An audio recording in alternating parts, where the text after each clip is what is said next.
नमस्कार,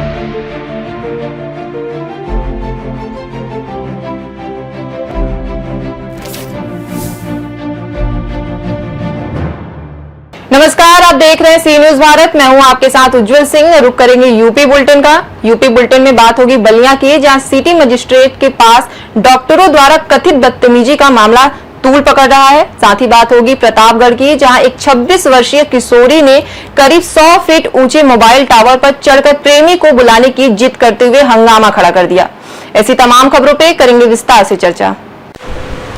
तिंदवारी की बेटी शांभवी तिवारी ने संघ लोक सेवा आयोग परीक्षा में 46वीं रैंक हासिल कर पूरे नगर का गौरव बढ़ाया। यूपीएससी पास कर अफसर बनी शांभवी का रविवार को नगर में ढोल नगाड़ों और फूलों से स्वागत किया गया, जिसमें पूर्व ब्लॉक प्रमुख शंकर सिंह परिहार, सत्यनारायण इंटर कॉलेज के प्रबंधक मनोज गुप्ता, सराफा व्यापारी राम बाबू सोनी सहित अन्य गणमान्य व्यक्तियों ने उन्हें बुके और अंगवस्त्र भेंट कर सम्मानित किया। इस अवसर पर शांभवी के परिवारजन बाबा शिव सहाय तिवारी, चाचा अनूप तिवारी, गोविंद तिवारी, सुनील तिवारी सहित कई शुभचिंतक उपस्थित थे।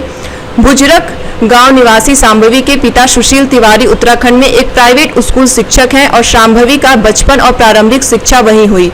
उन्होंने पंतनगर कृषि विश्वविद्यालय से हाई स्कूल से लेकर बीटेक तक की पढ़ाई पूरी की। बिना किसी कोचिंग के घर पर रहकर पूरे दूसरे प्रयास में उन्होंने यह प्रतिष्ठा परीक्षा पास की। शांभवी ने अपनी सफलता का श्रेय नियमित अध्ययन, स्पष्ट लक्ष्य और समर्पण को दिया। बीटेक के बाद उन्होंने आईएएस बनने का लक्ष्य तय किया और पिछले साल से प्रतिदिन 8 घंटे पढ़ाई करती रही। ई पुस्तकों का सहारा लिया और मोबाइल फोन का उपयोग केवल तैयारी तक सीमित रखा। उन्होंने इस उपलब्धि के माध्यम से युवा छात्रों को लगन, मेहनत और समर्पण से तैयारी करने के लिए प्रेरित किया। तिंदवारी से सीनू संवाददाता काशिद की रिपोर्ट।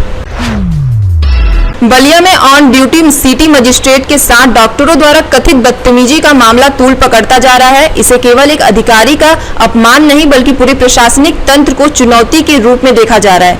मामले को लेकर सवाल उठ रहे हैं कि क्या ऐसे आरोपियों पर भी सख्त कार्रवाई होगी या फिर सख्ती केवल आम लोगों पर और प्रदर्शनकारियों तक ही सीमित रहेगी। लोगों ने दोहरे मापदंड खत्म कर दोषियों के खिलाफ निष्पक्ष और कड़ी कार्रवाई की मांग की है। बलिया से सीनू संवाददाता राजू गुप्ता की रिपोर्ट।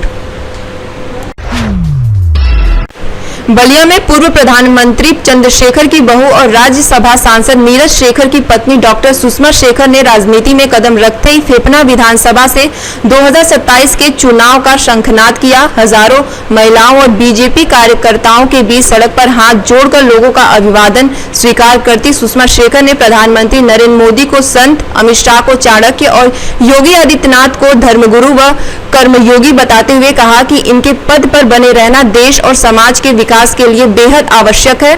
उन्होंने अपने पिता चंद्रशेखर की तरह देश और राष्ट्र हित में सामाजिक जिम्मेदारियां निभाने की प्रतिबद्धता जताई। साथ ही विपक्ष पर भी निशाना साधते हुए कहा कि देश विरोधी गतिविधियों के चलते राहुल गांधी और ममता बनर्जी जैसी नेताओं से देश को खतरा है, जो विदेशों में बयान देकर देश की छवि प्रभावित करते हैं और सीमाओं को खोलकर आतंकवाद की आशंका बढ़ाते हैं। हमारा जन सम्मान यात्रा थी। हमारे बलिया वासियों के सम्मान के लिए यात्रा हमने निकाली थी। हमारी जो पार्टी के कार्यकर्ता हैं उनके सम्मान के लिए ये यात्रा आज निकाली गई थी। तो अपना फेफना विधानसभा में हुआ था। हाँ, भारी संख्या में तो लोग आए थे। लोगों ने बहुत स्नेह और आशीर्वाद दिया आज हमें। आने वाले वर्ष में फिर से विधानसभा चुनाव हो रहे हैं, तो उसी चुनाव के शंखनाद के लिए हमने आज ये किया था कि हम सब लोग, पार्टी के लोग, सारे कार्यकर्ता एकत्रित हों और फिर से हम पार्टी को एक नई बुलंदी पे ले जाएं। बलिया हमारे लिए परिवार है। 7 दशकों से हमारा इसका रिश्ता रहा है। पहले श्रद्धेय हमारे पिताजी चंद्रशेखर जी, फिर नीरज शेखर जी निरंतर 19 साल से लगे हुए हैं बलिया की जनता की सेवा में। उस कड़ी में अब मैं भी हूँ। बलिया हमारे लिए घर परिवार है, बस उनका सेवा करना हमारा काम है। देश को मजबूती दिलाना। हमारे देश में भाजपा के अलावा कोई विकल्प नहीं है। ऐसी कोई पार्टी नहीं है जो देश हित के बारे में सोचे, जन कल्याण के बारे में सोचे। तो उसी की मजबूती के लिए हम निरंतर लगे हुए हैं।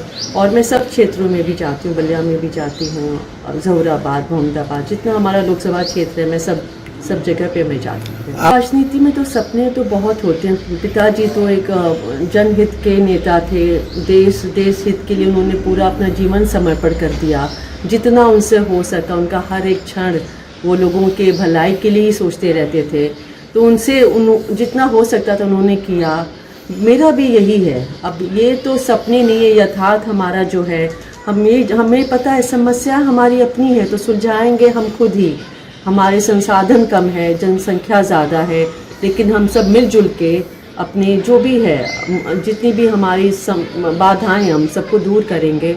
बस लोगों का सेवा भाव है, लोगों का अगर दुख में बांट सकूं तो मेरा सौभाग्य होगा। जैसा क्या कोई कारण रहा कि जैसे आपको अब राजनीति में आना और लोगों को सेवा करना? मैं भारतीय नागरिक हूँ, मेरा भी कर्तव्य है, मेरा भी समाज के प्रति कर्तव्य है। ये हमारा घर है, बलिया हमारा घर है, परिवार है। मैं अपना सिर्फ कर्तव्य का निवारण कर रही हूँ। कोई और विकल्प है भारतीय जनता पार्टी के अलावा? मुझे तो नहीं दिखता।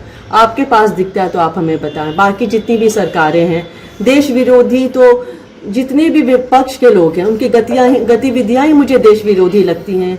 एक हमारे नेता हैं जो विदेशों में जाकर जब भी देश के बारे में अपना वक्तव्य देते हैं तो उसकी छवि को चकनाचूर करते हैं, देश की गरिमा को आहत पहुंचाते हैं। दूसरी जगह हमारे कोई मुख्यमंत्री हैं जो देश की सीमाओं को उन्होंने बिल्कुल छोड़ दिया है घुसपैठियों के लिए, जिससे हमारी जनसंख्या पे का भार और बढ़ता जा रहा है और आतंकवादियों का खतरा भी और बढ़ता जा रहा है। और दूसरी तरफ कोई और मुख्यमंत्री हैं किसी और प्रदेश के जो जाति धर्म के नाम पे देश को बांट रहे हैं, देश की अखंडता को खंडित करने की कोशिश कर रहे हैं। तो मुझे तो कोई विकल्प नहीं दिखता। वही बात मुझे जन पहुंचानी है, लोगों तक पहुंचानी है कि पहली बार एक संत जैसा हमारे प्रधानमंत्री हैं, चाणक्य नीति वाले हमारे अमित शाह जी हैं, और हमारे धर्म गुरु और हमारे कर्म योगी हैं योगी आदित्यनाथ जी।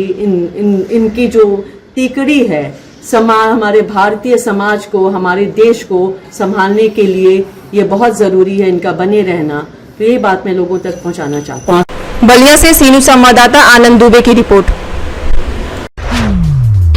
महाराजगंज में नए शैक्षिक सत्र के पहले दिन ऑलमाइटी पब्लिक स्कूल और ऑलमाइटी पब्लिक इंटरमीडिएट कॉलेज में छात्र छात्राओं का पुष्प वर्षा कर भव्य स्वागत किया गया, जिससे बच्चों में उत्साह और खुशी का माहौल देखने को मिला। विद्यालय को आकर्षक रूप से सजाया गया था और प्रवेश द्वार पर भी बच्चों का अभिनंदन किया गया। इस दौरान बच्चों को अपने कक्षा कक्ष और मित्रों से मिलने का अवसर मिला। सभी शिक्षक शिक्षिकाओं ने नए और पुराने छात्रों का स्वागत कर उन्हें विद्यालय के वातावरण से परिचित कराया। विद्यालय के प्रबंधक महमूद आलम ने बताया कि इस तरह का स्वागत बच्चों को शिक्षा के प्रति प्रेरित करने और सकारात्मक माहौल बनाने के उद्देश्य से किया गया है। महाराजगंज से सीनियर संवाददाता इरफान अहमद की रिपोर्ट।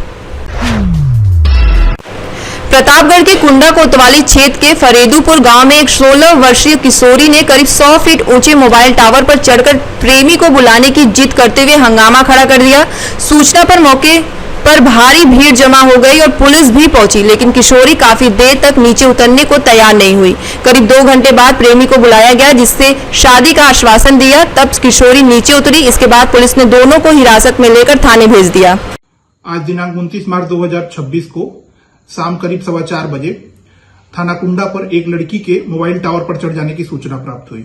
इस सूचना पर स्थानीय पुलिस तत्काल मौके पर पहुंची तथा लड़की को समझा बुझाकर नीचे उतारा गया।